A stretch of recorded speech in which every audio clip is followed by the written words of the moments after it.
Hola amigos, bien o no, saludos desde Medellín. Hoy, en este momento, está lloviendo. Am, y también fue lloviendo mucho el tarde, entonces no mucho más para hacer, solo para leer algo. Entonces por eso hoy yo voy a compartir un parte con el libro que estoy leyendo hoy. So, hello again from Medellín. Strangely enough, it's been raining a lot this afternoon. So not much else to do. I've been reading one of my books here. So I'm going to share with you a part of the book I've been reading today. Have a listen. But think about what we've been talking about over the last few weeks. Think about how I'm using pauses to help with my expression. Think about that. So this reading is from Andrew Chaikin's excellent book, A Man on the Moon, which is a history of the Apollo Lunar Programme. So I'm going to read you a little part of what I was reading today. This is where we come to Friday, November the 14th, 1969, 11:07 a.m. Eastern Time, Pad 39A, Kennedy Space Center, Florida. With 15 minutes to go, reality grabbed hold of Alan Bean. Sealed in his spacesuit, lying on his back inside the command module Yankee Clipper, he felt his heart suddenly pound with anticipation. The spacecraft was on internal power now, and in the right-hand seat, Bean had just put the fuel cells on the line. Now he scanned the gauges for the electrical system. Over in the left-hand couch, Pete Conrad was talking to the test conductor, Skip Chauvin, nearing the end of the pre-launch checklist. Dick Gordon in the middle couch was making last-minute switch settings.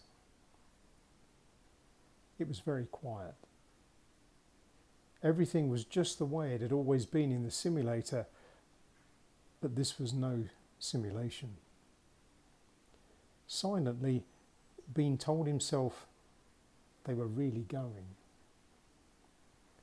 Already today, the crew of the second lunar landing had faced the threat of postponement because of the weather. Conrad, Gordon and Bean had arrived at the pad under overcast skies. While they ran through the checklist, a hard November rain lashed at the spacecraft atop its Saturn V booster. Rivulets of water found their way underneath the boost protective cover and danced across the command module windows. But the weather was erratic. The skies would seem to clear for a time and then gloom over again. 3.5 miles away in the Launch Control Center, Launch Director Walter Caprion deliberated and occasionally polled Houston for an opinion. Finally, a report from an Air Force weather plane tipped the scales. Ceilings are acceptable, winds within limits, no lightning for 19 miles. They would go. It was strange how unreal it had all seemed up to now. For 8 months, Bean had been training to go to the moon and talking about it. And yet, it was hard for him to believe it was really going to happen.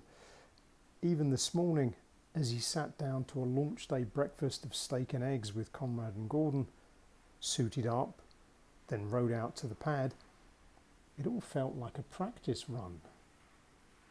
But now, as cryogenic propellants flooded into the Saturn's tanks, Bean knew that the moment of fire and noise was almost upon him, and with it, the end of 6 long years of waiting. He has spent more time as a rookie than any astronaut in his group. Just why? Bean could only guess, and only in retrospect.